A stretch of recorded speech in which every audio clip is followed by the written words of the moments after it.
أشهد أن لا إله إلا الله وحده لا شريك له وأشهد أن محمدا عبده ورسوله أما بعد فأعوذ بالله من الشيطان الرجيم بسم الله الرحمن الرحيم الحمد لله رب العالمين الرحمن الرحيم مالك يوم الدين إياك نعبد وإياك نستعين اهدنا الصراط المستقيم صراط الذين أنعمت عليهم غير المغضوب عليهم ولا الضالين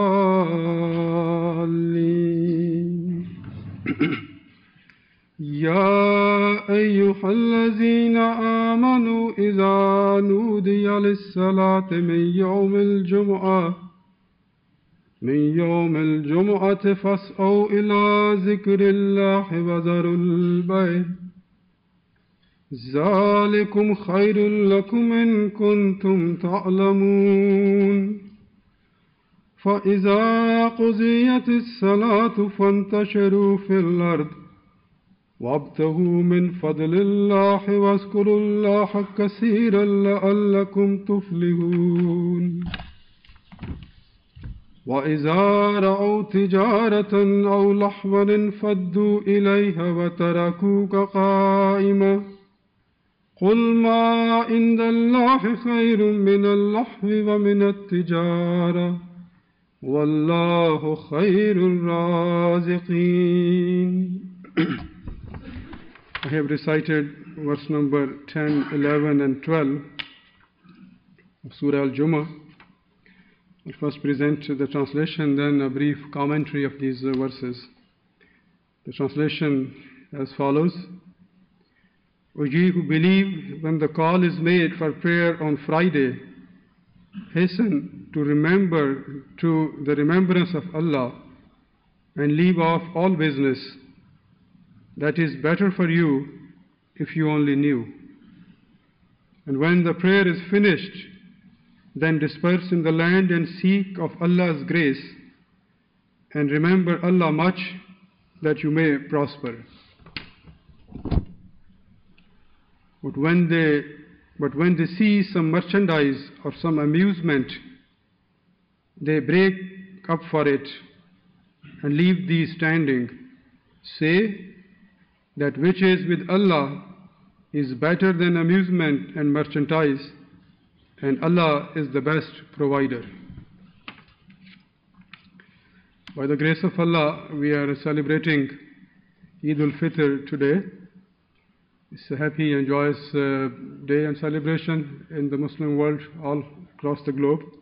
But my brothers and sisters, there's another day which, according to a hadith of the Holy Prophet sallallahu alaihi wasallam, is even greater than Eid-ul-Fitr and Eid-ul-Adha. There's a tradition of the Holy Prophet sallallahu alaihi wasallam. It has been narrated by Abu Lubaba bin Abdul Manzir that the Holy Prophet sallallahu alaihi wasallam said that the day of Friday in Allah's eyes is the head of all the days and is the biggest day, and it is even bigger than Eid-ul-Fitr and Eid-ul-Adha. Hazrat Abu Lubaba bin Abdul Manzir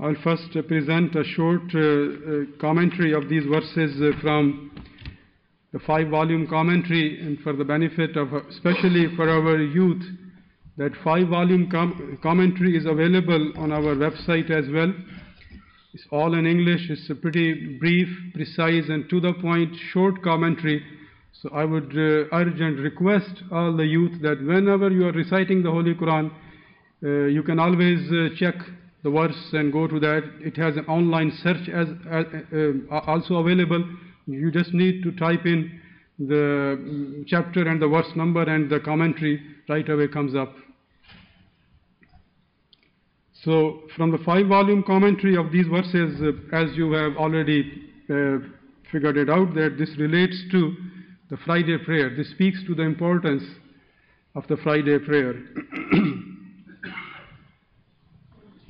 As I recited verse number 10 to 12 of Surah Jummah, and in the previous verses of this surah, the mention was made of the Jews who rejected the Holy Prophet sallallahu alaihi wasallam's message and who dishonored or profaned their Sabbath and consequently incurred God's displeasure.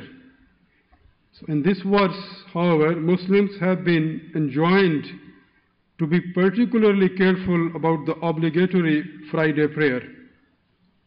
And every people has a Sabbath.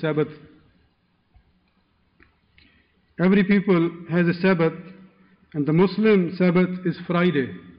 Like Jews has their Sabbath on Saturday, Christians on Sunday, so Muslim Sabbath is Friday. As soon as call for prayer is made, all business is to cease, and the faithful should attend the mosque to listen to the Imam's sermon, which usually deals with some topical subjects, meaning that related to current matters and local matters of interest, concerning the moral and social needs of the community and how to fulfill them. As the surah seems particularly to deal with the time of the promised Messiah, the call for the Friday prayer may also signify his clear call to Muslims to listen to this message. Let me just explain this part of the commentary because this is a little bit related to the previous verses. In verse number 3 and 4 of Surah Jummah, the second advent of the Holy Prophet sallallahu alaihi wasallam has been mentioned. That when it's mentioned that he would also appear among those who had not yet joined his companions. So it means that he would appear not personally, but someone from his ummah would come and represent him in the latter days, and he will join the other group with the first one. So that is why this says that because the call to Friday prayer could also mean the message or advent of the promised Messiah alayhi salatu wassalam. Unlike Jewish or Christian Sabbath, the Muslim Sabbath is not a day of rest. Before the Friday prayer and after it, Muslims are advised to follow their daily regular occupation. Like Jews and Christians were asked to stop everything on those days of Sabbath, but Allah Almighty has allowed Muslims to do their daily business or whatever they do for their livelihood before the Friday prayer as well as after the Friday prayer.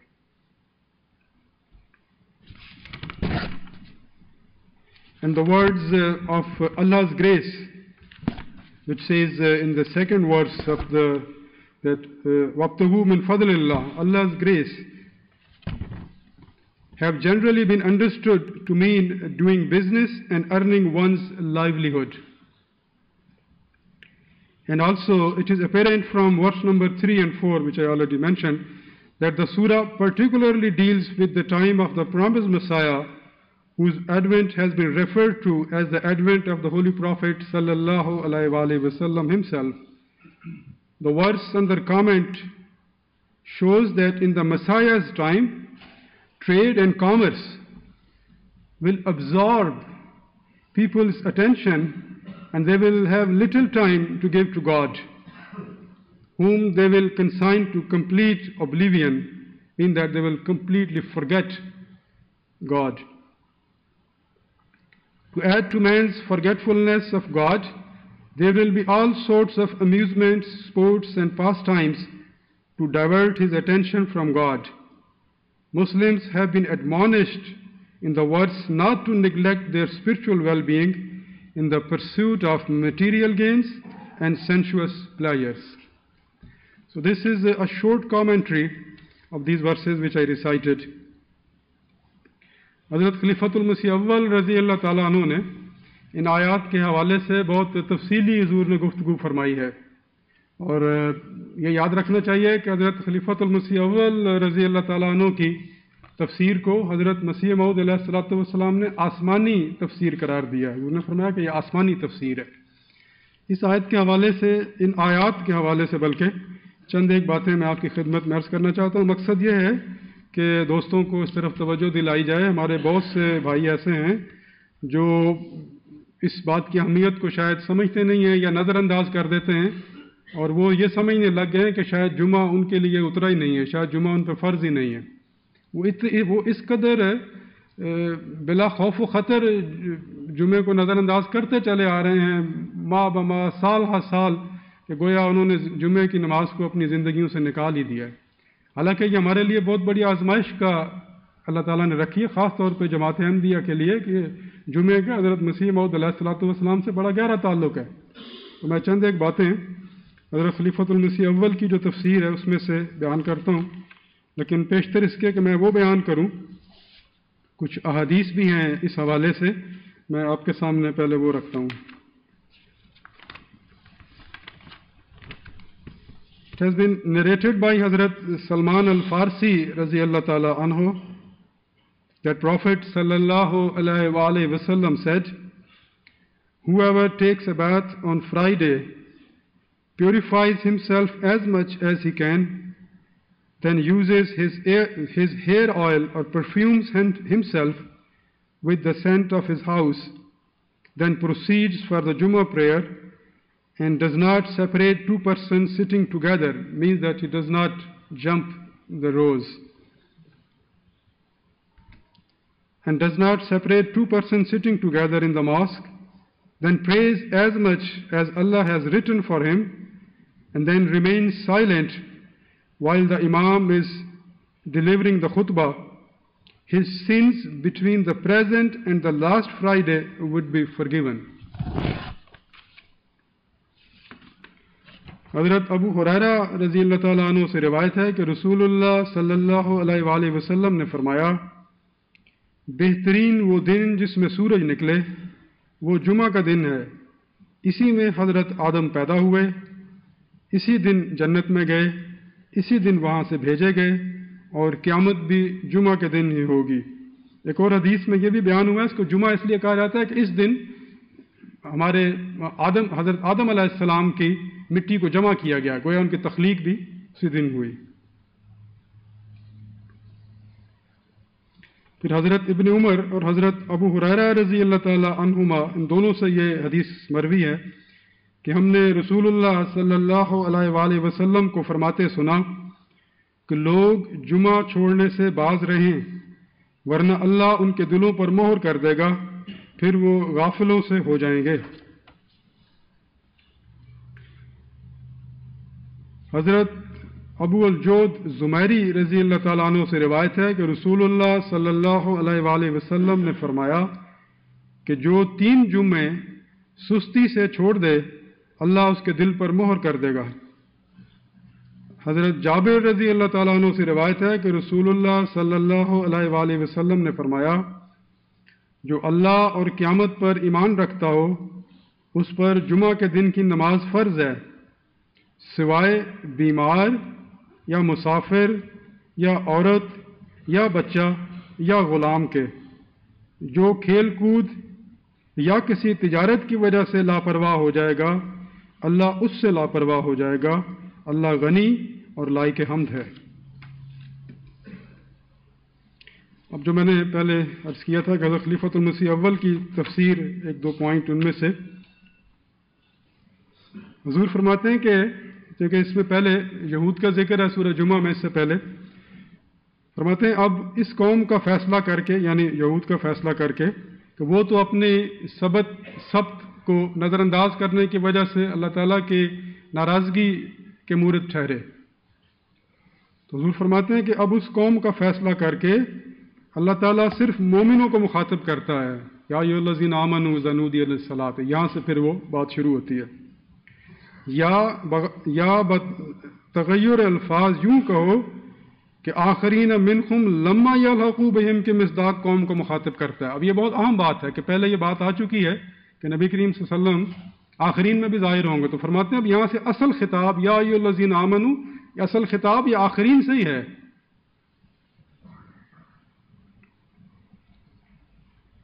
آخرین منکم لما یلحقوا بہم کے مصداق گروہ کو مخاطب کر کے فرماتا ہے یا ایھا الذین آمنوا اذا نودی للصلاۃ من یوم الجمعۃ فاسعوا الی ذکر اللہ وذروا البیع، یعنی اے مومنو جب تم نماز کے لیے جمعہ کے دن پکارے جاؤ تو اللہ کے ذکر کی طرف کوشش کر کے چلے آؤ. اس میں کوشش کا بھی ذکر ہے، یعنی اگر مشکل ہوگی ضرور ہوگی لیکن کوشش کر کے چلے آؤ. ذالکم خیر لکم، یہ تمہارے لیے بہتر ہے. پھر حضور فرماتے ہیں میں نے ابھی کہا ہے کہ یہ آیت آخرین منکم لما یلحقوا بہم کے نیچے ہے، اور یہ بالاتفاق مانا گیا ہے کہ وہ مسیح موعود اور مہدی مسعود کا زمانہ ہے. کھلے الفاظ میں یوں کہتا ہوں کہ یہ قوم ہماری قوم احمدی قوم ہے، اور تم کو اللہ تعالیٰ مخاطب کر کے فرماتا ہے. مختصر یہ کہ اللہ تعالیٰ فرماتا ہے جب جمعہ کی نماز کے لیے بلایا جاوے تو اللہ تعالیٰ کے ذکر کی طرف آ جاؤ، یہ تمہارے لیے اچھا ہے، اور بیع کو چھوڑ دو. میں نے اس کے لفظ پر غور کی ہے کہ یہ کیوں کہا، یعنی یہ کیوں کہا کہ بیع چھوڑ دو. انسان مختلف مشاغل میں مصروف ہوتا ہے، ملازمت، حرفت، زراعت، حرفت کہتے ہیں ٹریڈز کو اردو میں حرفت کہتے ہیں، ملازمت، حرفت، زراعت وغیرہ. پھر یہاں خصوصیت کے ساتھ بیع، یعنی بیع کا مطلب ہوتا ہے خرید و فروخت، ٹریڈ، بزنس. یہاں خصوصیت کے ساتھ بیع کا کیوں ذکر کیا ہے؟ میں نے جب اس لفظ پر غور کی تو میرے ایمان نے یہ شہادت دی کہ چونکہ یہ سلسلہ وہ آخرین منکم کے نیچے ہے اور یہ مہدی اور مسیح کا زمانہ ہے، اس زمانہ میں دجال کا فتنہ بہت بڑا ہوگا. اور دجال کے معنی کتب لغت میں جو لکھے ہیں اس سے پایا جاتا ہے کہ یہ ایک فرقہ عظیمہ ہوگا جو کہ تجارت کے لیے پھرے گا. گویا یہ مشترکہ کمپنیاں، یہ جو پبلک پرائیویٹ کمپنیز ہوتی ہیں نا ساری، خاص طور پہ پبلک، گویا یہ مشترکہ کمپنیاں تجارت کی طرف بلاتی ہوں گی اور ذکر اللہ اور طرف. تو یہ ہے وہ آزمائش جو ہمارے لیے ہے. This is the test and trial for the Ahmadi Muslims especially, because Masih Maud alayhi salatu was sent to fight against the Dajjal and the trials of the latter days. And this is one of them, that you would see so much trade, so much business, so many activities, that it will be very difficult for people to come to Friday prayer. اس لیے اس بیع کے لفظ میں دجال کی طرف اشارہ کیا گیا ہے. اور ایک اور عظیم الشان، یہ حضور کی تفسیر میں پڑھ کے سنا رہا ہوں، حضرت خلیفۃ المسیح اول کی. اور ایک اور عظیم الشان بات ہے کہ جمعہ کے دن سورہ کاف پڑھ لیا کرو. یہ حدیث شریف میں آیا نا کہ سورہ کاف پڑھ لیا کرو صبح، خاص طور پہ جمعہ کے دن. اور نہیں تو کم از کم پہلی اور آخری 10 آیتیں ہی پڑھ لیا کرو. پہلی آیتوں کو جب ہم دیکھتے ہیں تو ان میں لکھا ہے وَيُنذِرَ الَّذِينَ قَالُوا اتَّخَذَ اللَّهُ وَلَدًا، یعنی ان کو ڈرایا جاوے جنہوں نے اللہ کا ولد تجویز کیا، اللہ کا بیٹا تجویز کیا. اب یہ سمجھنا مشکل نہیں ہے کہ ان کی طرف اشارہ ہے. مَا لَهُمْ بِهِ مِنْ عِلْمٍ، نہ ان کے پاس، نہ ان کے بڑوں کے پاس کوئی علمی دلیل ہے. ہاں یہ بات ہے يَحْسَبُونَ أَنَّهُمْ يُحْسِنُونَ صُنْعًا، کہ وہ اس بات پہ بڑا فخر کریں گے کہ ہم نے صنعت سازی میں، ہم نے انڈسٹریز میں، ہم نے انوینشنز میں، ہم نے مینوفیکچرنگ میں، پروڈکشن میں ہم نے بڑا کمال حاصل کر لیا. Now you can guess who is being referred to here. The people who said that Allah has a son, and they also feel proud about their material development, their industrial development, their manufacturing and their research, science, everything.